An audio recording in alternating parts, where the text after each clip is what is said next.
menyebabkan solat seorang hamba tak diterima oleh Allah. Irji ila salatika fa innaka lam tusalli. Ulangi solatmu karena solatmu batal.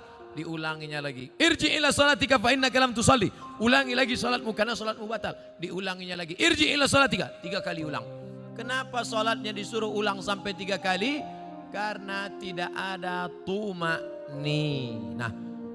Idza aqamta, kalau tegak, hatta tatma'inna qa'iman, tegak. Kalau ruku, hatta tatma'inna raki'an. Subhana rabbiyal azim, subhana rabbiyal azim, subhana rabbiyal azim, subhana rabbiyal azim wa bihamdih. Kalau sujud sampai tuma'ninah. Kalau salat di Masjid Baitur Rahmah pasti tuma'ninah karena imamnya Yang biasa orang tak tuma'ninah salat sendiri macam bambu di hembus angin. Allah Allah Allah Allah Allah Allah Allah Allah Allah. Selesai. Maka solat berjamaah. Alhamdulillah adik-adik mahasiswa-mahasiswi Baitur Rahmah pasti solatnya ada tumakninah karena solat berjamaah bersama imam. 2 yang menyebabkan solat batal. La solat sah solat liman lam yaqra bi Fatihatil kitab. Fatihahnya tak betul. Fatihah rukun solat, luruskan. Bismillahirrahmanirrahim. Alhamdulillahi rabbil alamin. Ar-Rahmanir-Rahim. Maliki yaumiddin. Iyyaka na'budu wa iyyaka nasta'in. Ihdinas siratal mustaqim.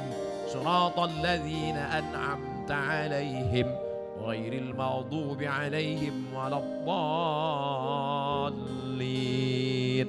Amin. Betulkan Fatihah. Ngaji Iqra. Ngaji Iqra. Seandainya tak ada ulama dari Minangkabau, mungkin saya tak pandai membaca Quran.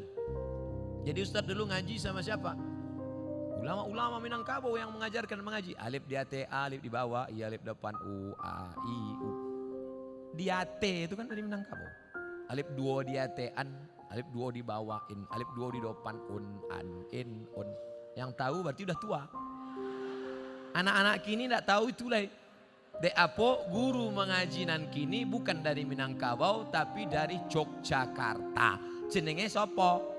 Kiai Haji As'ad Humam. A bataba batata batata batasa basaba. Yang dulu hampir seluruh Sumatera itu guru dari Minangkabau. Alif di atas a, alif 2 di atas an. Mengalir pahalanya. Jangan sampai Fatihah tak betul. Apa kiat hijrah? Bagaimana cara agar kita tetap istiqamah? Yang pertama selalu pergi ke rumah sakit. Balik dari sini, jangan pulang ke rumah, pergi ke rumah sakit. Nanti kalau security nanya, mau kemana mbak? Mau nengok orang sakit di rumah sakit. Mau ruangan berapa? Sadonan di Siko ingin ambo lihat. Saya kalau diajak jamaah, Ustadz ayo kita ke ruang ICU. Tang, tulis dia teh ICU, artinya ICU. Ambo mencari waang, waang tak bisa mencari ambo. Nampak di sana orang cuci darah, keluar darah dari dalam badan, masuk ke selang, masuk ke mesin, dicuci 5 jam, masuk lagi. Sakitnya berapa? Duitnya berapa? Maka kita yang sehat bersyukur nikmat sehat dengan banyak-banyak beribadah. Tak juga bersyukur nengok orang sakit, pergi ke kubur menengok orang mati. Dia mata ya bawati, mati. Tengok bagaimana, apa yang akan dibawa? Tinggal yang akan dibawa solat. Inna awwala ma yuhasabu bihil abdu yaumal qiyamah. Yang pertama kali dihisap, dihitung hari kiamat, solat. Yang ketiga, buat komunitas. Komunitas alumni Baitur Rahmah. Buat satu contoh sekolah percontohan. Madrasah tahfiz Quran alumni Baitur Rahmah.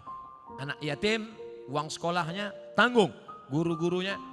Kalau sudah ada, yang sudah ada itu aja jaga. Alumni-alumni pulang dari sini, buat ikatan alumni, pergi. Cari mana sekolah. Pak Kepala Sekolah, ya. Berapa guru yang belum digaji? Berapa anak yatim yang belum bayar uang sekolah? Berapa kursi yang patah? berapa whiteboard yang rusak, berapa papan tulis yang bolong, berapa atap yang perlu diganti. Bapak mau ganti? Enggak, bertanya saya. Bantulah. Itu yang akan membuat kita istiqomah insya Allah. Saya sebelum datang ke Kota Padang, kami tidak dari Payakumbuh. Padahal kalau dekat dari Pekanbaru dekat Payakumbuh. Tapi kami mutar ke Indragiri Hulu, masuk ke Kuantan Singingi. Kenapa? Karena menyalurkan dana untuk mendirikan madrasah ibtidaiyah di suku terasing di dalam hutan. Itulah yang akan menolong di hadapan Allah Subhanahu wa taala. Nah, jadi adik-adik, kawan-kawan, sahabat-sahabat, buat komunitas. Saya banyak ceramah ke tempat-tempat, bertemu dengan komunitas. Ustaz Somad, kami dari komunitas. Apa namanya? Komunitas Jombloan Sejati. Ustaz, kami dari komunitas. Apa namanya? Komunitas Pensiunan Perusahaan Minyak. Ini apa? Komunitas Mantan Tatu-Tatu. Isinya orang nan batatu sadis. Aduh, tatunya ular kobra. Setelah tua, ketek. Jadi cacing pita. Mantap. Ustaz, kami komunitas. Nama komunitasnya Komunitas Pejuang Subuh. Tertulis di bawah, Pejuang Subuh. Zuhur ndak tiba. Komunitas Pejuang Subuh. Zuhur kemana? Ndak tahu zuhur. Masjid lain Pak Ustaz. Bagaimana caranya supaya kita tidak tergolong ke istidraj? Kok istidraj itu ngeri. Istidraj itu bahasa singkatnya tasase di jalan nan luri. Banyak orang sesat di jalan berbelok. Tapi ini enggak, sesat di jalan yang lurus. Tampaknya dia lurus, tapi sebenarnya sedang sesat. Na'udzubillah. Banyak hartanya, mewah hidupnya, tapi ternyata sedang dimainkan Allah Ta'ala dengan istidraj. Kita banyak salah sangka. Ustaz, saya dulu sebelum pengajian hidup saya enak Pak Ustaz. Tapi setelah dengar pengajian Ustaz, begitu pulang helm basah. Begitu pulang motor hilang. Begitu pulang anak sakit. Sesungguhnya Allah sudah sayang kepada engkau, dihapusnya dosa-dosa. Amin. Yang paling mengerikan adalah sholat tak pernah, puasa tak pernah, sedekah tak pernah. Tapi hidupnya lancar-lancar saja. Itu namanya istidraj. Tetangga saya Pak Ustaz tak pakai jilbab, sholat tak pernah, puasa tak pernah, hidupnya lancar, rumahnya besar, mobilnya besar, bininya besar. Itu namanya istidraj. Sanastajrijuhum min haitsu la ya'lamun. Kami mainkan mereka dengan istidraj. Kami mainkan mereka karena mereka mempermainkan Allah. Mereka sangka Allah lalai, mereka sangka Allah lupa. Tidak, Allah sedang memainkan engkau dengan istidraj. Jadi caranya biar sadar, introspeksi diri. Mengapa aku begini? Kalau terasa salah, istighfar, mohon ampun kepada Allah Subhanahu wa taala. Semoga Allah mempertemukan kita semua di surga nanti bersama para nabi dan orang soleh. Sampai saya ke surga, saya tengok surga kosong, embus surang saya isi. Bertanya malaikat, mana jamaah Baitur Rahmah? Mereka VVIP. Rupanya ambo kelas ekonomi. Apa ndak VVIP? Solat tarawihnya 1 juz. Solat berjamaahnya ndak tinggal. Di dalam masjidnya khusyuk. Saking kan khusyuknya sampai terlalok. Masjid lain orang kepanasan, ya tenang, sejuk. Khotib berapi-api, dia berair-air. Mimbarnya tinggi, Masjid Baitur Rahmah Padang, naik ke atas. Hanya saja saya sarankan kalau sholat di Masjid Baitur Rahmah, tolong tatapan matanya supaya ke tempat sujud. Jangan mentengok ke atas, karena di sini kaligrafi banyak. Lancak mana kaligrafi. Khusyuk, jaga. Apa hukum seorang istri yang taat beribadah, rajin puasa, tapi bicara pada suaminya suaranya keras? Memang setelannya begitu. Memang kare suaranya. Coba periksakan, mungkin jodohnya pakak.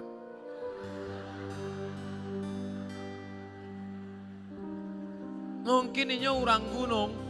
Orang gunung suara keras. Beda sama orang Sunda. Kalau orang Sunda, Mas, hujan.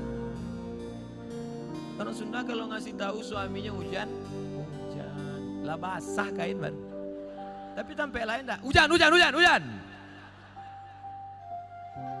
Nah, jadi jangan serta-merta kalau kareh melawan. Ternyata dia tidak peka, ternyata dia bukan orang gunung, tapi dia melawan. Maka mengatasi istri melawan ada 5 langkah. Yang pertama, fa'izuhun, kasih nasihat. Adinda, come here, sebentar. Janganlah kareh-kareh bersuara. Sakit hati denai. Memang itu setelannya. Fa'izuhun, kasih nasihat tak sempat. Tak mempan kasih nasihat. Wahjuruhunna fil madaji. Kalau tidak berubah, apa boleh buat? Wahjuruhunna fil madaji, pisah tempat tidur. Karena kamu tak juga berubah, kita pisah tempat tidur sebulan. Memang itulah dan ditunggu-tunggu. Nasihat, tidak nyodanga. Ancaman pisah tempat tidur, malah dia berkata itu yang kutunggu. Nan ketiga, wadribuhun. Ada jenis perempuan dipukul baru dia berubah. Wadribuhun, karena tak juga berubah. Begitu mau ditempeleng, difotonya. Di-uploadnya ke Instagram. Teganya. Tak bisa. Pukul sekarang tak bisa. KDRT, kekerasan dalam rumah tangga. Tak juga bisa. Yang kelima, maka jatuh. Ada satu surat dalam Quran namanya tolak. Mediasi dulu, bukan langsung. Jadi bukan mentang-mentang kasar. Ini banyak laki-laki sikit-sikit. Talak 100. Enak aja. Ingat, laki-laki yang pemarah langsung lewat talak 100, talak 1000, jatuhnya 3. Kalau sudah jatuh talak 3, tidak bisa menikah sebelum istri itu menikah lagi dengan laki-laki lain. Dan jangan lupa, orang yang sudah menjatuhkan talak 3, tidak ada yang lebih cantik daripada jelo. Apa itu jelo? Jandolamu. Waspadalah. Maka hati-hati. Langkah yang keempat, fab'atsu hakaman min ahlihi wa hakaman min ahliha. Panggil keluarga laki-laki, panggil keluarga perempuan, nenek mama, panggil semua, panggil pula wali, duduk. Ini harus mediasi. Apa judul tema mediasinya? Mau dibawa kemana hubungan ini? Tak juga mempan, barulah yang kelima, itu langkah sudah mentok tak ada lagi. Puncak barulah tolak. Karena kau tak juga berubah, kau melawan, kau emosi, akhirnya jatuh talak 1 pun masih bisa rujuk 3 bulan. Gimana? Sudah jatuh? Alah, macam itu 10 aku dapat. Bulan 1, gimana? Bulan kedua 5 aku dapat. Mulai turun harga. Bulan terakhir aku mau rujuk, masih bisa rujuk. Kalau sampai 3 bulan tidak rujuk, habis, putus. Setelah bulan keempat baru mau rujuk, bisa lagi rujuk, tapi pakai akad baru.